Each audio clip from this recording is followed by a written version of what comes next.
Oke, bismillahirrahmanirrahim. Hari ini kita akan masuk ke materi tentang join di dalam MySQL. Tools yang akan kita pakai menggunakan ID SQL. Nah, di tampilan pertama ID, toolsnya bisa pakai ID, bisa pakai Navigate, atau pakai SQL Log, atau SQL from SQL dan lain-lain, atau yang paling minimal itu kita menggunakan PHPMyAdmin. Cuman ketika kita menggunakan PHPMyAdmin, berarti kita harus mengaktifkan Apache-nya, port 80-nya, karena PHPMyAdmin itu menggunakan browser. Nah, kalau kita menggunakan pihak ketiga seperti yang akan saya pakai ID, itu cukup yang dijalankan port SQL-nya saja 3306.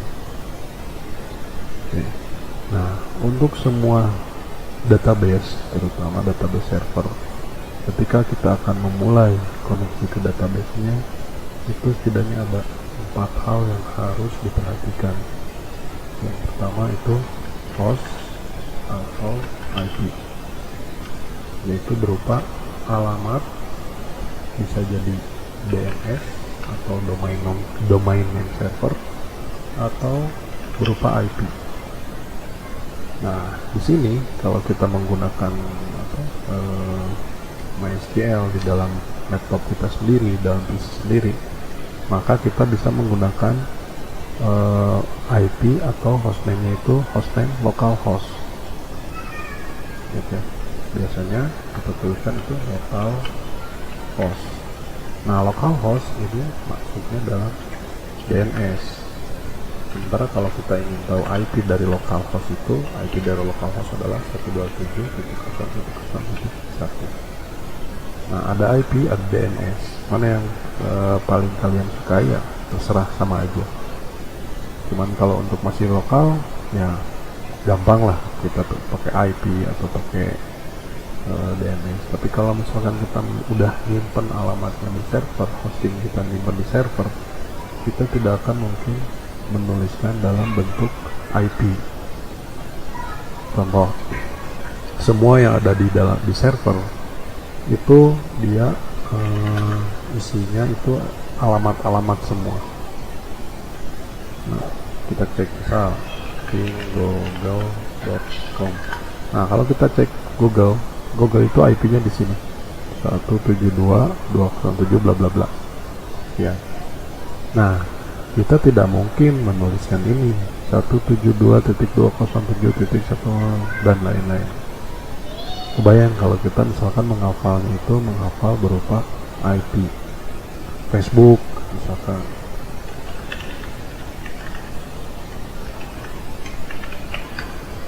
Nah, Facebook IP-nya ini, kita tidak mungkin menghafalkan IP ini. Makanya ada istilah DNS, domain name server. Udah tuliskan Facebook aja atau Google aja. Demikian juga dengan nanti kalau misalkan database kita sudah tersimpan di server. Kalau servernya punya DNS, tuliskan DNS-nya. Tapi kalau tidak ada, ya wajib IP. Itu yang pertama. Kemudian yang kedua, setelah IP itu ada port. Port default dari MySQL itu 3306. Itu default. Kita bisa menggunakan port dari 1 sampai 65535 port yang bisa kita gunakan bebas. Nah, ini port itu jalan masuk dari IP aplikasi kita. Aplikasi kita standby di port berapa? Bayang 65535. Nah, kalau port itu jalan masuk dari intruder itu pertama kali masuk dari port. Makanya secara default kalau Windows itu dia mengaktifkan firewall untuk menutup port-port yang tidak didaftarkan sebelumnya. Nah, untuk MySQL defaultnya adalah 3306, Postgre 5432, Oracle beda lagi. Setiap aplikasi punya port default masing-masing. Kemudian ada username. Username untuk lokal itu biasanya root dan passwordnya adalah kosong. Nah, ketika kita membuat server sendiri, kemudian server tersebut kita simpan di colocation, itu sangat-sangat tidak dianjurkan untuk membiarkan root passwordnya itu dibiarkan kosong, jadi harus diisi. Nah, kalau untuk develop ya nggak usah, juga nggak jadi masalah. Terus ada satu lagi, dan cuman ini tidak wajib, jadi bukan tidak wajib, ini bisa dilakukan kemudian, database name dari sekarang bisa, atau dilakukan nanti pun juga bisa aja. Nah, sekarang kita masuk ke ini ID. Seperti yang tadi disebutkan, karena saya masuknya di hostname jadi localhost, bisa kalian tulis localhost atau IP berupa IP ini, password username-nya root, passwordnya kosong. Kita buka, open. Nah, ini ada database yang ada di saya, laptop saya. Kita coba yang DBMHS. Nah, minggu kemarin kita ada materinya tentang import dari luar. Nah, kalau pakai ID kita bisa menggunakan dua cara. Yang pertama, load SQL file. Kita tentukan di mana nama SQL tersebut berada. Misalkan ambil satu contoh aja. Nah, di sini ketika load SQL file, dia akan load dulu ke tempat dia query. Ini belum diekspor, belum diimport, belum masuk ke dalam database yang kita maksud. Untuk memasukkannya, tinggal kita klik ya tombol play ini, execute. Jika diklik, dia akan mulai jalan sampai 100%. Ini yang pertama, cara dengan load SQL file. Yang kedua, bisa run SQL file. Nah, kalau run SQL file, ketika kita klik open, dia langsung menjalankan query tersebut, tidak di load dulu ke dalam template query di sini. Itu bedanya. Nah, yang kemarin kita udah masukkan ada DBMHS. DBMHS itu ada 1, 2, 3, 4, 5, 6, ada 5 tabel. Tabel tersebut ada tabel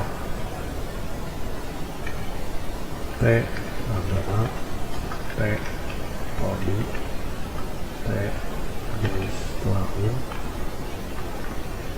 DNS,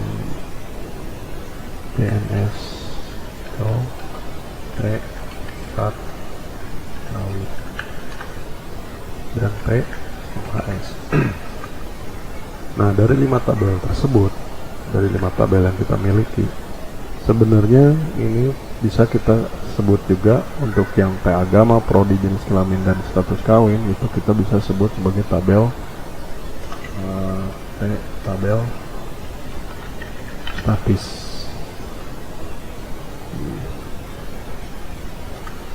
Tabel statis. Kenapa kita bisa sebut sebagai tabel statis? Sesuai dengan namanya, tabel tersebut sifatnya statis atau cenderung tidak berubah. Karena ya, lihat aja datanya. T agama di Indonesia sampai saat ini ya, yang dimasukkan ada 5 agama. Kalaupun ada perubahan di tabel statis tersebut, perubahannya itu cenderung lama. Bisa jadi setahun kemudian, 2 tahun kemudian, atau mungkin ya beberapa tahun kemudian. Berikutnya T prodi. T prodi yang di TDC, contoh 12 prodi. Kita bisa prodi tersebut bisa jadi ada pengurangan, bisa jadi ada penambahan, tapi waktunya tidak menentu. Makanya kita masukkan dalam tabel status. Jenis kelamin apa lagi? Jenis kelamin itu yang pasti ya, hanya 2, laki-laki perempuan, tidak ada yang di tengah-tengahnya, tidak ada banci dan lain-lain, hanya 2, jenis kelamin laki-laki atau perempuan sesuai dengan fitrah. Terus T status kawin di sini. Di sini hanya dimasukkan 2 kalau nggak salah, lajang dan menikah. Kita bisa memasukkan yang lain, lajang, menikah, duda, janda, dan lain-lain. Tapi itu status tersebut sama, cenderungnya dia statis, tidak akan berubah-berubah. Nah yang terakhir T mahasiswa. Nah T mahasiswa ini baru tabel yang sifatnya dinamis, karena di tabel inilah terjadi perubahan-perubahan data, dan biasanya tabel inilah yang nanti akan dimanipulasi. Dari data-data yang ada di T mahasiswa itu bisa memberikan informasi yang diinginkan. Nah kalau kita lihat di T mahasiswa, kita lihat datanya, ini contoh datanya. Kita lihat kode mahasiswa, kode prodi, nomor mahasiswa, nama, tahun, alamat, tempat lahir, tanggal lahir, dan lain-lain. Nah ini kalau kita berikan begitu saja kepada user, ini sangat tidak memberikan informasi apa-apa, masih berupa data mentah ini, karena memang tidak memberikan informasi apa-apa. Kalau misalkan kita berikan contoh Pacastaka, misalkan Pawadir minta data mahasiswa angkatan mahasiswa minta yang tahun 2004, contoh misalkan minta data mahasiswa yang ada di Poltek atau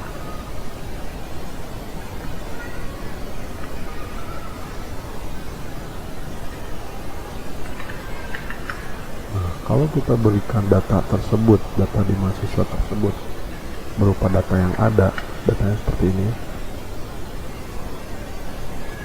Nah, kita berikan datanya seperti ini kepada Pacastaka. Ini Pak, data yang ada di Poltek. Akan memberikan informasi apa? 8 itu apa? Oke, nomor mahasiswa, nama, tahun masuk, tempat lahir, tanggal lahir. Nah ini apa ini? Jenis kelamin, agama, dan lainnya. Ini sangat tidak memberikan informasi apa-apa, karena memang di tabelnya pun juga isinya itu berupa kode mahasiswa, kode prodi, kode jenis kelamin, kode agama, kode status kawin. Nah karena ini belum memberikan informasi apa-apa. Nah supaya bisa memberikan informasi, maka kita harus mencari tahu dulu kode ini tuh apa sih artinya, jenis kelamin 1 apa artinya, kode prodi apa artinya, kode ini apa artinya. Maka kita harus melihat ke tabel yang lain. Nah, itulah salah satu fungsi atau ya fungsi dari yang namanya RDBMS. R-nya yang akan kita gunakan relationship, relasi-relasi antar tabel tersebut. Kita bisa aja tadi menuliskan di sini. Ini kan prodi 8 misalkan PI. Ini jenis kelamin, laki-laki dan lain-lain. Nah, kenapa tidak dituliskan seperti itu? Nah, kita balik lagi. Kalau misalkan salah satu fungsinya, kenapa harus dipisahkan tabel master dengan atau tabel statis dengan tabel dinamis? Contoh tadi prodi teknik informatika, prodi ini dia jenis kelamin laki, agama Islam, status aja, dia ada 4. Nah kalau kita lihat jumlah karakternya, ini ada karakternya 1, 2, 3, 4, 5, 6, 7, 8, 9, 10, 11, 12, 13, 14, 15. Ada kurang lebih 18. Laki-laki ini 9 karakter, Islam ini 5 karakter, Rajang ini 6 karakter. Kalau kita jumlahkan maka 38 karakter. 38 karakter untuk satu data yang akan kita masukkan ke dalam tabel. Nah, bagaimana kalau kita menggunakan kode? Teknik informatika kita kasih kode 2 digit lah. 2, laki-laki 1, kalau perempuan 2, Islam 1, Rajang 1. Kalau kita lihat karakternya 1, 2, 345, cuma 5 karakter. Kemudian totalnya itu cuma 5 karakter dibandingkan dengan ini 38 karakter kali dengan jumlah data yang diperkirakan akan masuk. Ribuan data, ratusan ribu data, jutaan data, itu pasti berpengaruh, sangat berpengaruh terhadap space hard disknya, kapasitas, dan juga kecepatan. Itu sangat berpengaruh sekali. Yang pertama. Kemudian yang kedua, fungsinya kenapa dipisah, itu kita untuk memudahkan maintenance. Contoh misalkan yang tadi Prodi, kita lihat tab Prodi. Nah, tab Prodi ada sekian, ada 12 ya saat ini. Nah, kalau misalkan setahun kemudian kita misalkan membuat aplikasi pakai PHP ya, pakai PHP, kemudian Prodi ini kita masukkan di dalam hardcode, di dalam kode. Sini dituliskan PHP Prodi 1 apa aja, ada 12 kita tuliskan. Bayang kalau misalkan tahun depan Prodi ada satu Prodi yang tidak efektif kemudian dihilangkan, maka kita harus menghilangkan dalam coding tersebut. Mending kalau codingnya masih kita maintain. Kalau udah dilepas, apalagi kalau codingnya sifatnya udah executable, tidak bisa dirubah-rubah lagi, maka kita harus nyari source code-nya. Nah, kalau menggunakan di tabel, kita cuman hapus aja di sini yang tidak efektif tersebut, atau kalau mau ditambahkan, tambahkan di sini, kemudian load dari source-nya ngeload ke tabel ke sini. Nah, itu untuk memudahkan maintenance. Nah, jadi fungsinya kenapa dipisahkan antara tabel tersebut, tabel di DBMS tersebut, relasi-relasinya dipisahkan karena itu tadi satu space, yang kedua untuk memudahkan maintenance dan juga sesuai dengan fungsi dari database sendiri, LDBMS. Nah, pertanyaan berikutnya kembali lagi ke yang tadi, data-data ini tidak memberikan informasi karena tadi dipisah-pisah.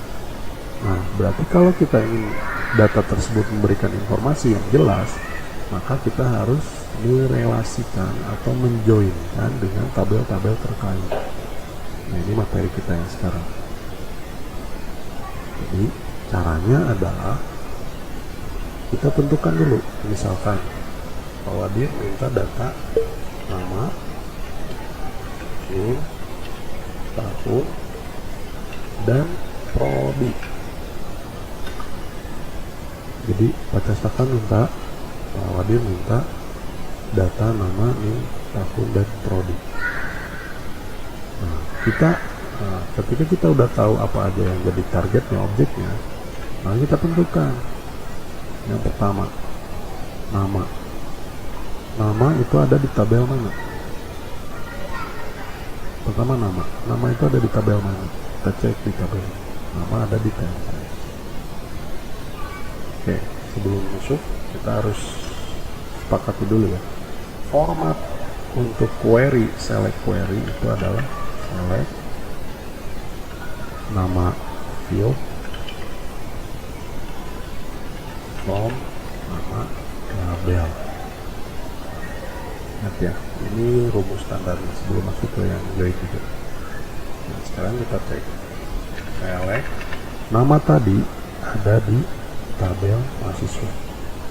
Nah, karena kita cek, karena kita menggabungkan dua tabel atau lebih, maka nama tabel harus dituliskan sebelum menuliskan nama field. T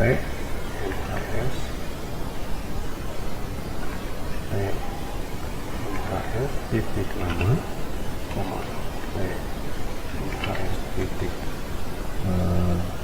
nomor mahasiswa ya, nama T MKS tahun. Nah, satu lagi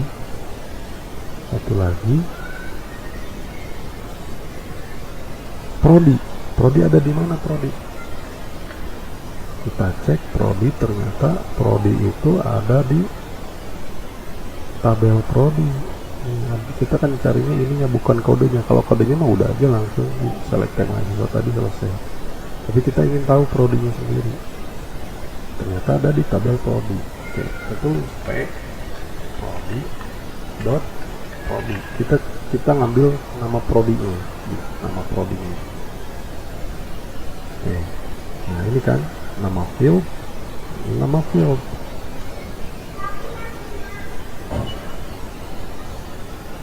Kemudian from, jangan lupa, ini kan select nama from nama tabel. Nama tabelnya kan ada dua, kita tulis dulu nama tabel PMHS. Karena ada dua, berarti kita harus join pakai join atau pakai join. Kita join aja, join default, join dengan tabel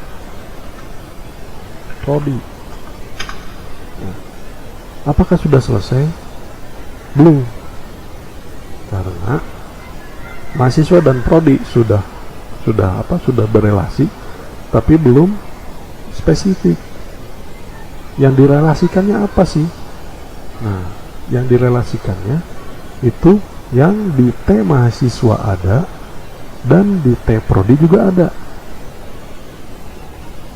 Artinya di T mahasiswa dia ada fieldnya, di T prodi juga ada, yaitu kode. Jangan lupa tulis nama tabel sama dengan T prodi dot kode prodi. Ini yang samanya, kode prodi. Nah, ini baru udah selesai. Oke.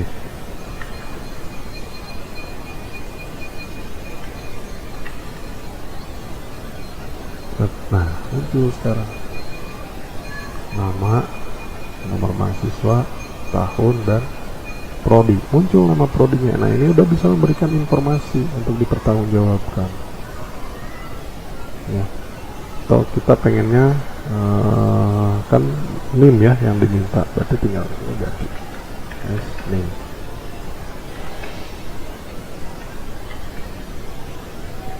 Jangan sorry, apa? Oh salah, gini yang dipakai, bukan semua.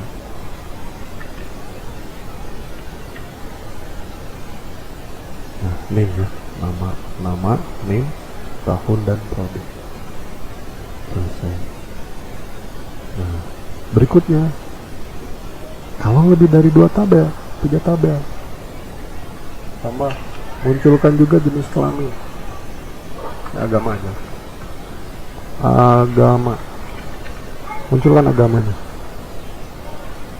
Kita tidak mungkin di sini langsung dituliskan PMHS kode agama, maka yang muncul ya kode agama kan. Nah, kodenya ini belum memberikan informasi apa-apa. Kita harus cari tahu dulu agamanya itu yang diminta adalah tulisannya Islam, Kristen, atau apa. Maka kita cek agama yang dimaksud itu ada di tabel mana. Ternyata ada di tabel agama. Nah, ini kita tuliskan, berarti ini T agama dot agama. Nah, gimana joinnya? Ingat rumusnya, select nama field from tabel, select nama field ya from tabel. Jadi kalau kita join kan tadi select nama field from tabel, join bla bla bla. Dua. Nah, ini juga sama, select nama field from nama tabel. Nah, ini udah kita bisa sebutkan sebagai nama tabel, satu tabel keseluruhan. Sehingga kalau kita mau menggabungkan dengan tabel lain, tinggal tulis saja, join lagi di sini. join dengan tabel agama.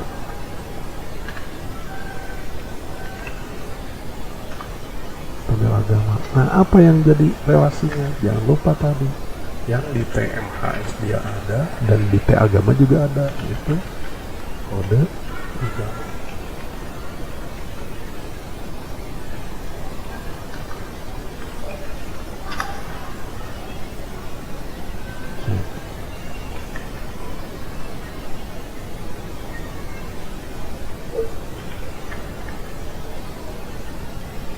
Muncul sekarang 4 tabel, ya tinggal tambahin lagi saja. Nah, di sini tinggal tentukan angkatan 2009, ya tinggal belakangnya kan select, kan gini kan rumusnya juga kan. Kalau ada tambahan apa spesifikasi where apa di sini klausannya seperti itu. Nah, untuk join materinya kurang lebih seperti itu. Jadi yang pertama, tentukan dulu yang diminta apa. Yang diminta nama, NIM, tahun, prodi agama, tentukan ada di tabel mana. Kalau hanya dalam satu tabel ya selesai. Select nama, NIM, tahun, from, tema, siswa, selesai. Tapi kalau lebih dari satu tabel, kita tuliskan nama tabel, kemudian kita joinkan. Itu tuh kurang lebih. Nah, untuk lebih lanjutnya mungkin bisa nanti digunakan WA group ya untuk pertanyaan-pertanyaan atau diskusi yang kurang jelas. Materinya seperti itu. Nanti untuk mengerjakannya gunakan toolsnya Heidi, ini gratis, bisa dipakai, tidak berbayar. Tools untuk query-nya bisa kalian pakai di sini, atau nambah lagi query di sini. Ini query-nya, select, update, apapun juga di sini query. Oke, kita cukupkan aja. Terima kasih. Assalamualaikum warahmatullahi wabarakatuh.